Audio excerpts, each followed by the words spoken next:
I first got on the internet in the late 1990s. I was pretty naive at the time, as I assume many of us were.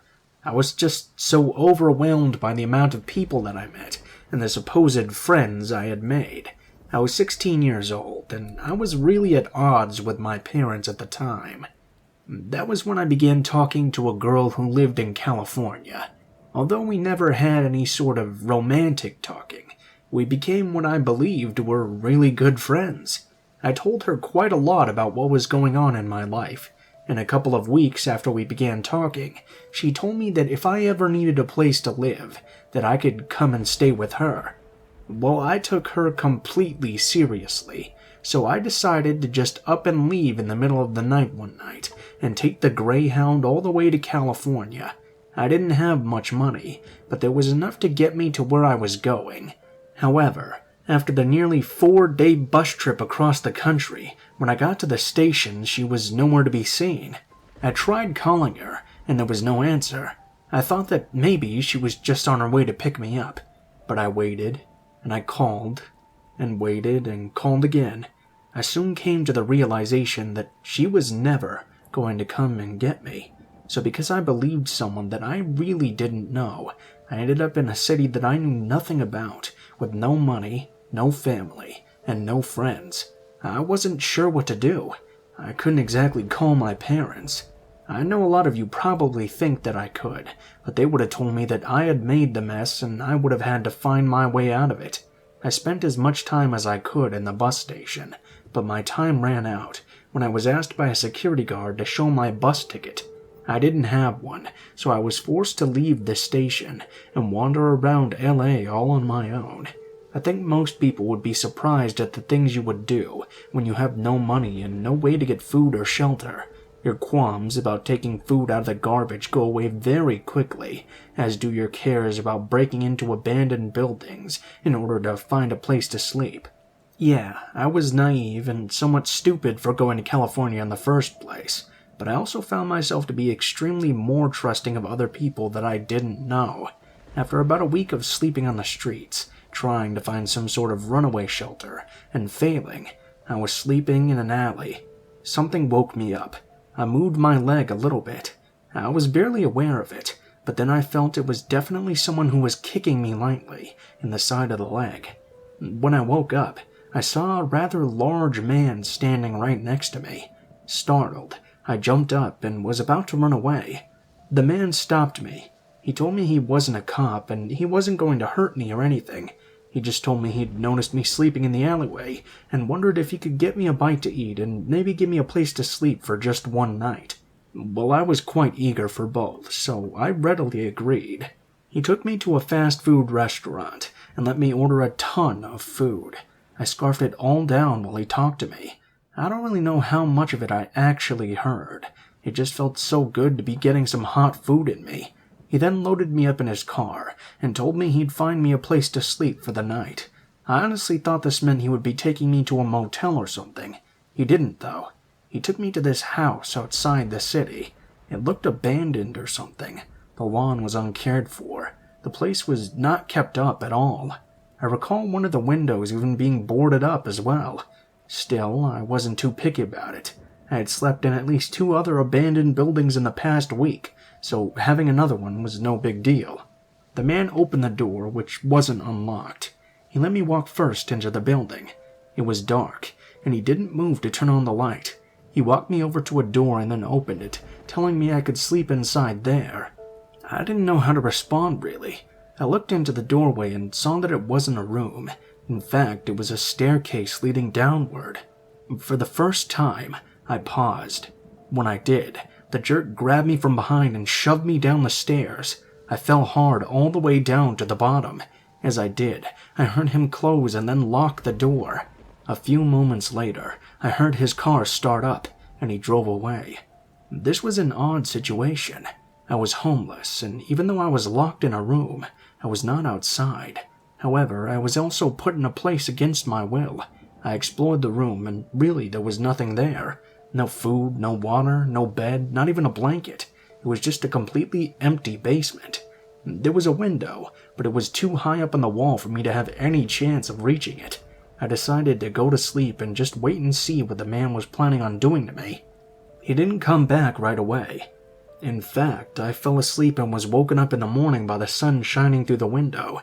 He didn't come back that day. He didn't come back that night either. He didn't come back the following day or the following night. By the next day, I was starting to get really scared. I was hungry, but I was mostly worried about water. I knew I couldn't survive much longer without. When he didn't show up that day either, I realized what he was planning. He was going to let me die of dehydration, which I knew was an agonizing way to die. Another day passed, and I really could feel I would die at any moment. I had been 3 full days without water. I told you before that you can't live like that, but somehow I didn't die. However, I felt so sick and fucked up that I was laying down and falling in and out of consciousness for who knows how long. I woke up who knows when, once I saw light shining through the window. Fear gripped me because I assumed it was the man coming back for me. He probably assumed that I had died and was coming to take my body away, or whatever it was he did with the people he did this to. I tried to get to my feet, hoping I could trip him or something as he came through the door. However, I couldn't even bring myself to my knees, much less my feet. I just laid there, listening as he unlocked the door. I then heard footsteps on the upper floor. I had all these thoughts in my head that once he noticed I wasn't dead, he would kill me himself.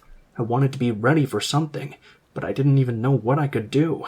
I'm not sure how long I heard him walking around, but when the door finally opened, a light shined through. I could hear a woman's voice saying something, but I wasn't sure what it was before I passed out once again. The next time I woke up, I was in the hospital. My throat was so very dry, and I had an IV in my arm. It turned out that the old house was for sale, and it was being showed. The agent was the one who opened the door, and she called the police and an ambulance when she saw me.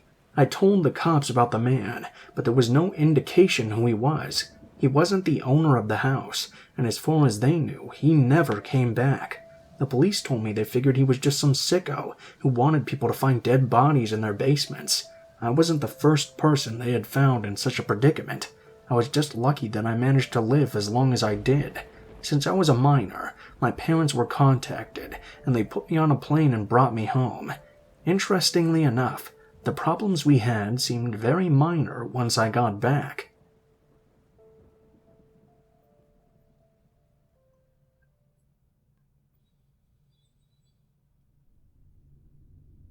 I was one of those teenagers that hated just about everything that came with being one. I hated living at home with my parents. I hated having to go to school. I hated trying to live under anyone's rules. When I was 16, I didn't drop out of high school. However, I did just quit going. It wasn't interesting to me anymore. When my parents got contacted about it, they told me I had to go to school. We got into a huge fight, and they told me that if I didn't go to school, then I couldn't live there anymore. I know it was a bluff, but I didn't really care. I was fed up with living there anyway. I contacted a few of my best friends, who also hated living at home.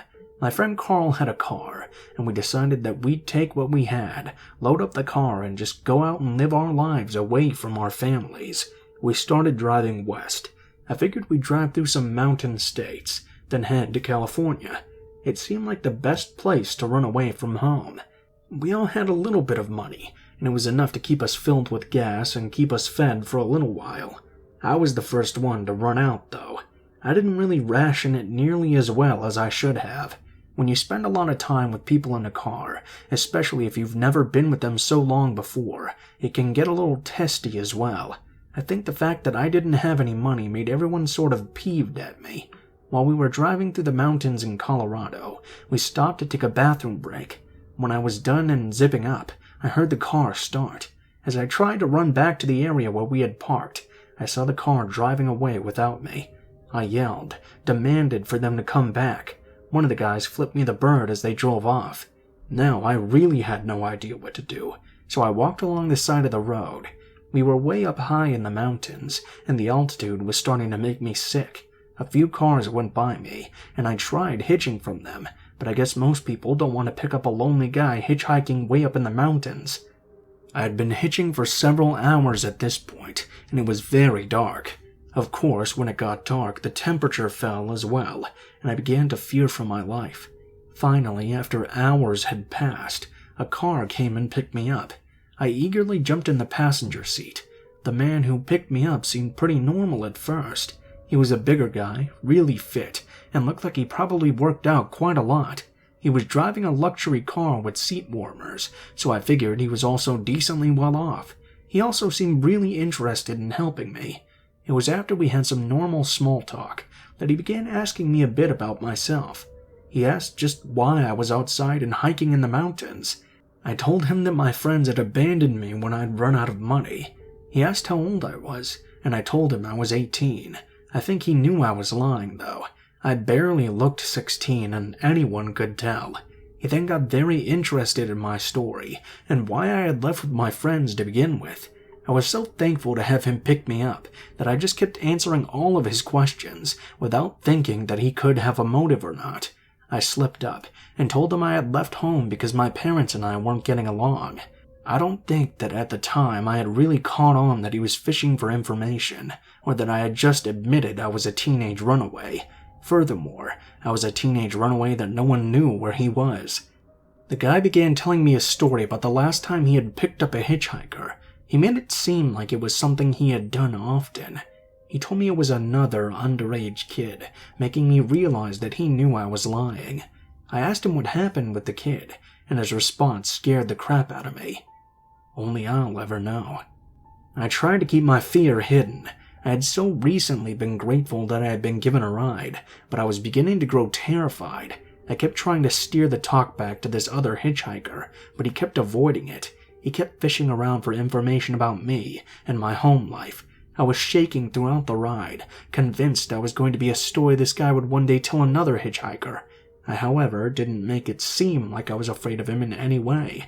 I did ask him, though, if he could stop at a rest area or something, because I badly had to go to the bathroom.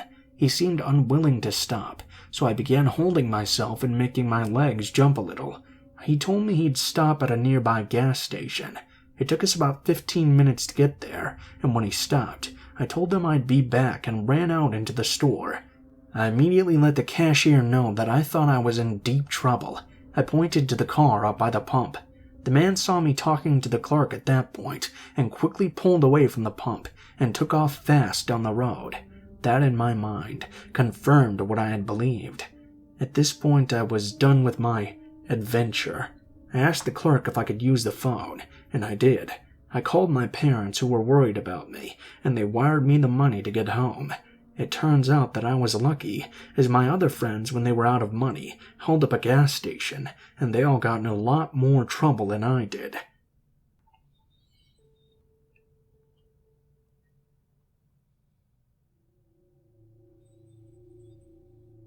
Every now and then, you have to look back and wonder about the things in your life that may have gone differently. If we knew the results that our actions would have, we'd be much better at choosing what actions to take instead. But everyone makes mistakes, and everyone suffers the consequences to those mistakes as well. I grew up in a fairly uncomfortable environment. My parents got divorced when I was really young. Us kids ended up being with our dad, not because he was a good parent, but because he was the only one with a job and a place to live. He was quite substandard as a parent. He got very lost in alcohol abuse and was bad at paying the bills. As a result, we ended up moving often when he'd neglect to pay the rent for months. We had no stability at all. When I was 15 years old, I met a boy named Todd who was in a very similar situation to me. Only for him, it was his mother who had custody, and she was the bad parent. He lived with his brother, and the few times that I was over at his house, I saw firsthand just how awful a woman she was. We were both miserable. One day, when he was taking me for a ride in his Mustang, the song Fast Car by Tracy Chapman came on the radio. I guess we were both so miserable in our lives that we decided to do it, just run away. We both gathered some belongings and some money, and we decided we were going to drive all the way to Chicago. I guess I could bog you down with details. Hell, I could probably even write a novel about it if I wanted to. But the trip was alright, and we did make it to Chicago. We quickly learned, however, that being able to find a job at 15 and 16 years old was a lot more difficult than it seemed. Also, his car was bought and paid for completely, but being 16 years old, it wasn't in his name. It was a present from his father, though, so it wasn't like his mother could report it stolen. The point being that we couldn't get any money for the car in any way. We had a hotel room at a really ratty hotel in the city, and after a few days of us not being able to pay for the room, Todd felt he had to do something in order for us to get money. So, one day he went out, and he was out for a very long time. When he came back, he was visibly exhausted as well. I tried to get some information out of him, but he wouldn't tell me anything. He always changed the subject while we ate, and then watched television. This continued for about a week and a half. Todd would go out during the day, come back looking worn out, but he would have food and have money as well. It was always just enough to keep us going. So one day I told Todd that we had some money to last us a few days. He should take a day off from whatever he was doing. I'd go out and buy us some food. He was hard to convince, but I eventually convinced him to do just that. He gave me some cash and I went out on my way. I was out of the hotel room for only about 3 hours. I had to find a grocery store, get there, get food, and come back. I felt really good about myself. I had done something for Todd, who had done the world for me at that point. I came into the hotel room, and I dropped the groceries to the floor. Todd was laying in the bed, his throat slashed completely open. His eyes stared blankly into nothingness. There was blood all over the place. I ran down to the hotel office and called them to call the police. It was a nightmare. I mean, an absolute nightmare. I couldn't believe what had happened. Just a few hours beforehand, I had been feeling on top of the world, thinking I could let my best friend rest while I tried to do something for him. And in that short period of time, he was brutally murdered in the room I had slept with him in. I was sent back home to my dad. Todd's parents were called as well. There was an investigation, of course, but the case is cold and has been since. Todd left no trail as to what sort of job he was doing to get us money. The only person who knew him in the city was me, and I didn't know anything. Todd was a teenage runaway whose death got lost in the annals of teenage runaways. I always assumed that whatever he was doing for money, it must have been something illegal, and I wonder if I had stayed home that night, would he still be alive, or would we both be dead? And how responsible was I for my friend being murdered? I don't have answers to any of these questions, but I've spent my life being an advocate for resources for teens who run away from home.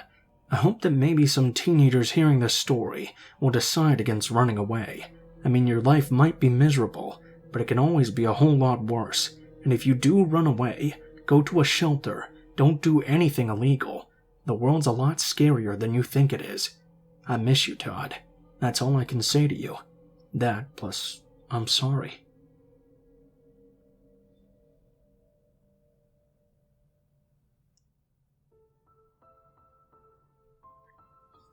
What is up, guys? Blue Spooky here. Thank you guys so much for watching, especially if you made it this far to the end of the video. If you guys liked the video, please be sure to like, share, comment, and subscribe if you feel so inclined. That sort of stuff really helps me out with the audience engagement and really helps my videos get out to a lot more people. So hopefully we can get to that 1 million one day. Help me out, guys. That'd be great. Once again, starting this week on the second channel, we're going to be doing some true crime stuff. Probably twice a week if I feel in the mood for it and feel like doing all the research required. Those will be on Wednesdays/Thursdays and Saturdays/Sundays probably. So look forward to that if you're interested. There's a link to my second channel in the description. The name is Mr. Blue Sky, so keep an eye out for that. If you guys feel like contacting me for any reason, links to all of my social media will be in the description below, including my Facebook, Twitter, and Gmail accounts. Send me a message on any of those, and I'll try to get back to you as quickly as possible. If you do decide to send in a story, please make sure that it has proper grammar, and try to include as much detail as possible so it's long enough for me to include in a video. Also, please be sure to include in the tagline what the name of the story is, if it has one, what type of story it is, if it has a theme, and how you would like to be credited in the description of the video the story appears in. If you guys are curious about the art used in this video, links to my artist, Alan, will be in the description below. He does a lot of horror art stuff, and he's really good at it. He also does commissions, so if you guys have any projects you want to work on or something, please be sure to check him out. He can probably get you something really good. As usual, links to the music used in the video will be in the description below, in the order which it appears. I think that's pretty much all for now, guys, so thank you guys so much for watching, and I hope you guys have a great day.